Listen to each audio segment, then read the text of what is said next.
आप लोगों का एक बार फिर से स्वागत है।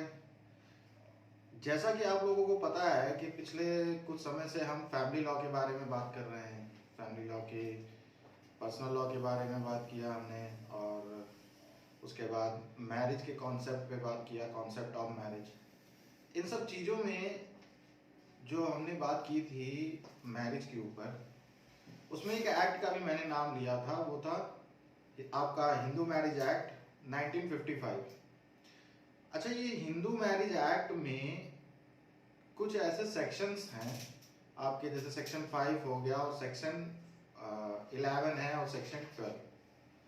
ये तीनों ही जो सेक्शन है ये बहुत ही ज़्यादा इम्पॉर्टेंट है।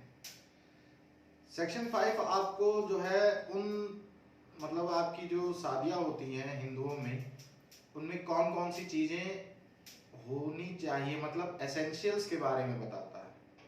सेक्शन 11 आपका बताता है नल और वॉइड मैरिज के बारे में, और सेक्शन 12 आपका बताता है वॉइडेबल मैरिज के बारे में। ठीक है, अब हम सबसे पहले पढ़ेंगे सेक्शन 5 को। सेक्शन 5 में जो सबसे पहली बात बोली गई है क्लॉज 1 में, कि कोई भी स्पाउस जो है शादी के समय, मतलब जैसे मान लीजिए कि आपकी शादी होने वाली है, आप मान लीजिए कि जैसे मैं एक लड़का हूं और किसी लड़की के साथ मेरी शादी फिक्स हो गई, और उस लड़की के साथ शादी करते समय, शादी करने के दौरान क्या होता है कि उस लड़की को पता चलता है कि मेरी जो शादी है वो पहले भी एक लड़की के साथ हो चुकी है, मतलब मैं पहले से ही शादीशुदा हूं। ठीक है, ये चीज उसको पता चलती है। ठीक, तो यहाँ पे जब मैं उस लड़की से शादी कर रहा हूँगा, तो उस लड़की से जिससे मेरी शादी होने वाली है, अगर उस लड़की से मैं शादी करते समय पहले से शादीशुदा नहीं होना मतलब इन द सेंस कि मेरी शादी नहीं हुई हो उस समय जब मैं उस लड़की से मेरी शादी हो रही हो। ठीक है, मैं अनमैरिड रहूं उस समय जब मेरी उस लड़की से शादी हो, ये क्लॉज 1 कहता है। उसके बाद अनसाउंड ऑफ माइंड, ठीक है, मतलब दिमाग की स्थिति अगर ठीक ना हो, ठीक, तो भी जो है आपकी शादी नहीं हो सकती। उसके बाद मेंटल डिसऑर्डर, मानसिक संतुलन आपका ठीक ना हो।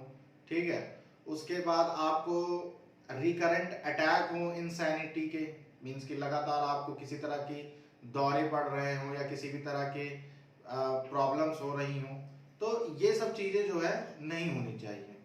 ठीक है, और जो एसेंशियल्स हैं, ठीक, ब्राइड ग्रूम में इसमें जो है जो लड़के की एज होगी वो 21 होनी चाहिए, और जो लड़की की एज होगी वो 18 ईयर होनी चाहिए, ये आपका सेक्शन 5 बोलता है। उसके बाद इसका जो क्लॉज 5 ये बोलता है कि जो शादी होगी वो सपिंडास के बीच में होगी। सपिंडास का यहाँ पे मतलब है कि कजन सिस्टर या कजन ब्रदर्स के साथ आपकी शादी नहीं हो सकती। हिंदू एक्ट के अकॉर्डिंग, हिंदू एक्ट 1955 के अकॉर्डिंग आपकी जो शादी होगी वो आपके कजन ब्रदर एंड सिस्टर से या आपके रिश्तेदारी में या रिश्तेदारों के बीच में शादी नहीं हो सकती। और ये जो रिश्तेदारों के बीच में शादी नहीं हो सकती, इसी को सपिंडास बोला जाता है। ठीक है, जो आपके रिश्तेदार होते हैं, जो आपका एक फैमिली सर्कुलेशन होता है, उसी को पूरी तरह से सपिंडास कहा जाता है। ठीक है, ये तो बात होगी सेक्शन 5 के बारे में। अब सेक्शन 11 जो है, जिसको हमने आपको पहले ही बताया था कि ये बात करता है नल एंड वॉइड मैरिज के बारे में। अच्छा, जो सेक्शन 11 है इसमें क्लॉज 1, क्लॉज 4 और क्लॉज 5 जो है सेक्शन 5 का, अगर वो उसको प्रोहिबिट करेगा तभी आपकी शादी जो होगी वो नल एंड वॉइड होगी। सेक्शन 1 में जो आपका आता है, सबसे पहले हमने आपको बताया था कि कोई भी दूसरी जो लड़का लड़की हो शादी के दौरान उनका पहले से ही वो शादीशुदा ना हो। ठीक है, क्लॉज 1 ये है।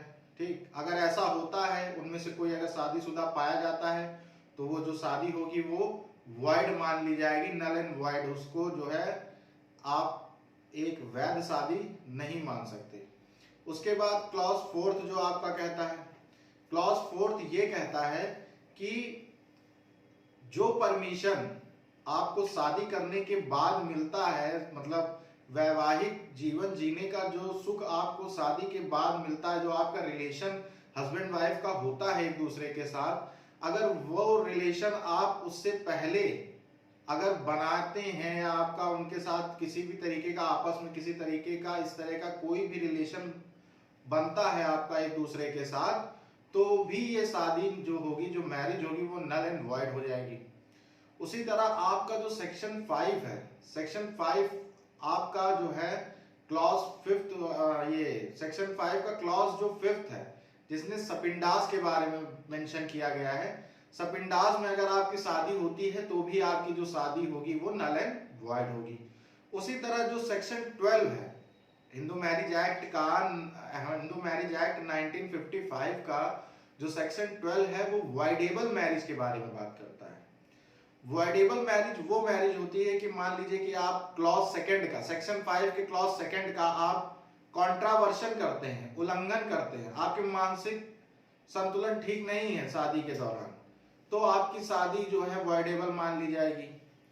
उसके बाद सेक्शन 5 में जैसा कि मैंने आपको ब्रेड ग्रूम का एक बोला था कि लड़के की उम्र 21 वर्ष और लड़की की जो है 18 वर्ष होनी चाहिए शादी के समय में।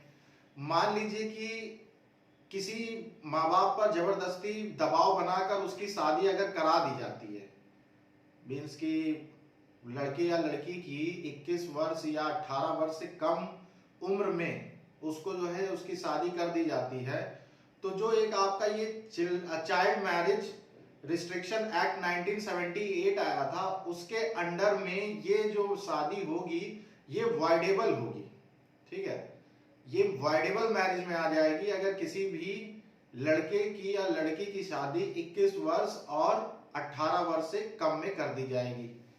उसके बाद मान लीजिए कि शादी के दौरान कोई महिला पहले से ही प्रेग्नेंट है, मतलब पहले से प्रेग्नेंट इन द सेंस कि उसका किसी और व्यक्ति के साथ कोई नाजायज संबंध था, तो उस नाजायज संबंध की वजह से अगर वो प्रेग्नेंट है और इस बात का जो जानकारी है वो लड़के को होती है, तो जो है वो शादी भी आपकी वॉइडेबल मैरिज में आएगी।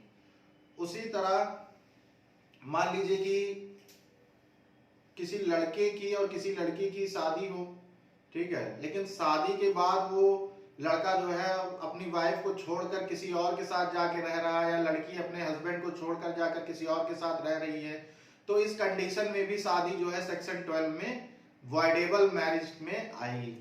उसी तरह अगर मान लीजिए कि शादी के दौरान माता पिता द्वारा अपने बच्चे से संबंधित, अपने लड़के या लड़की से रिलेटेड कोई भी फैक्ट छुपा लिया जाता है या सामने वाली पार्टी को नहीं बताया जाता है, तो भी वो सेक्शन 12 में वॉइडेबल होगी। उसी तरह अगर एज नहीं सही से बता रहे हैं, ठीक है, और भी जो कोई नेसेसरी इंफॉर्मेशन जो है उन गार्जियन को या सामने वाली पार्टी को देना जरूरी है, अगर उस फैक्ट को वो नहीं बता रहे हैं, तो भी ये शादी जो होगी वो आपकी जो मैरिज होगी वो वॉइडेबल होगी। तो ये तीनों के तीनों ही सेक्शन जो थे ये बहुत ज्यादा इंपॉर्टेंट थे, बहुत ज्यादा जरूरी थे, इसके ऊपर डिस्कशन करना बहुत जरूरी था, तभी आप जो है फैमिली लॉ को अच्छे से समझ पाते। ठीक है, तो आई होप कि ये आपको समझ में आया होगा सेक्शन 5 और सेक्शन 11 और सेक्शन 12। प्लीज इसको ज्यादा से ज्यादा देखें और शेयर करें और लाइक करें और प्लीज कमेंट करना ना भूलें। Thank you so much.